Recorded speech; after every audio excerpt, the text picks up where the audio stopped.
はい、まずは購入した方のコントローラーになります。見た目はゲームキューブのコントローラーとほとんど一緒になります。ホリ製のコントローラーですね。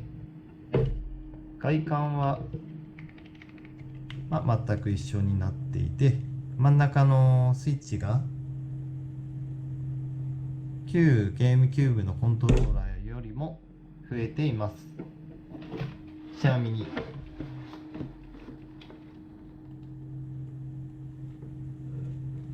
こんな感じの違いになります。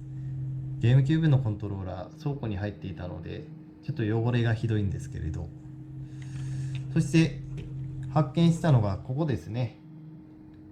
R、L、あと Z ボタンが2個に増えていますね。ここら辺については基本的な操作は過去のスマブラと変わりはなかったはずなので、利便性の違いなんでしょうけれど、若干ホリ製の L と R は押しにくさを感じます。くぼみも少ないですね。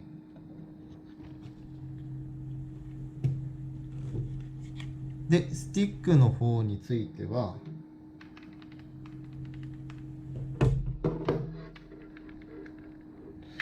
確かにホリ製の方は硬く、若干硬い程度で使えないほどではなく、ここで操作の方に支障がきたすことはないと思います。あとボタンですかね。よく A からの X ジャンプやジャンプからの攻撃等でここら辺使うかと思うんですけれど、特に問題はなさそうですね。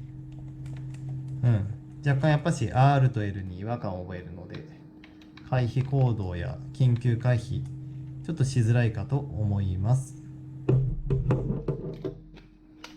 その点、旧ゲームキューブのコントローラーと押しやすさが違いますね。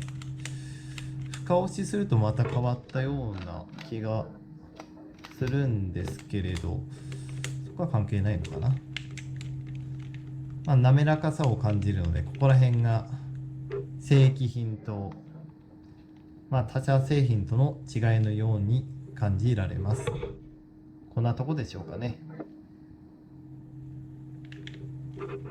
まずご購入の際に参考になったら幸いです。ご視聴ありがとうございました。